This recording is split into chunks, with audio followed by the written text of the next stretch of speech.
karena uji klinis ini kan kita kan fase 3 ya. Mhm. Fase praklinik itu diuji coba pada hewan dan pada monyet itu baik dan stabil ya. Kemudian pada fase 1 diuji klinik juga kepada manusia ya, pada orang, yaitu sebanyak 50 orang dan itu juga stabil, bagus dan aman.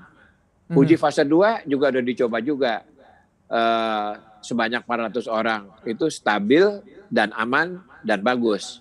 Nah, sekarang uji klinik ketiga itu di multicenter. Oke. Indonesia, kemudian di Pakistan, kemudian di India, dan di Amerika Latin, ya, dan di Afrika. Nah, dari ke center-center yang melakukan uji klinis fase 3 itu, hasilnya juga mesti sama-sama bagus dan stabil. Setelah lulus 3, ya itu udah bisa disebarkan, bisa dijual. Barangkali selama uji 3 ini sedang jalan, barangkali Bio Farma udah memproduksi, tapi belum bisa disebarkan. Menunggu hasil fase 3. Berarti bisa dikatakan kalau semua tahapannya berjalan lancar, dari 1.260 orang juga tidak ada efek samping dari pengujian dari fase 3 ini, bisa diperkirakan juga akan tersedia di awal tahun 2021? Bisa, memang.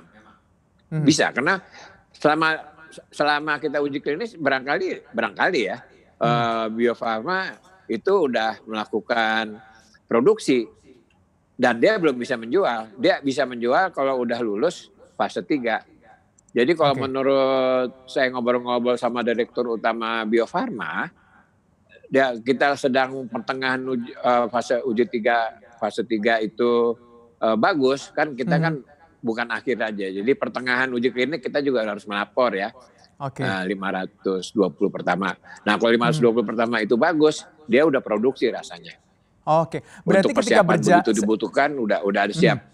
Oke, berarti ketika berjalan sampel 520 sudah dinyatakan berhasil, begitu akan mulai juga untuk produksi dari Bio Farma. Ketika semuanya sudah selesai dan tidak ada efek samping dari pengujian vaksin ini di tahap ketiga, tentunya akan bisa juga didistribusikan. Tapi kalau kita berbicara juga soal historis nih Prof, pengujian level tahap pertama dan juga tahap kedua, bagaimana dengan hasil pengujian tahap 1 dan tahap kedua?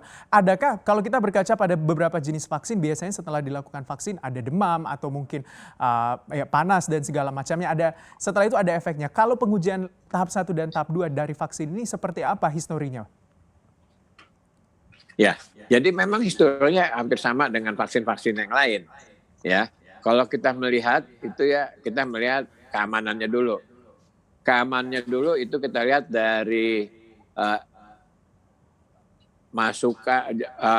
keluhan terhadap efek lokal dan sistemik.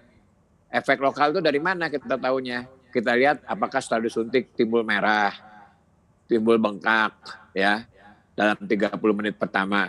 Udah gitu setelah beberapa hari kita lihat bengkaknya sampai berapa ya, diukur itu satu-satu. Ya, merahnya sampai seberapa besar ya. Terus kemudian panasnya sampai berapa. Ya, itu udah ada standarnya ya.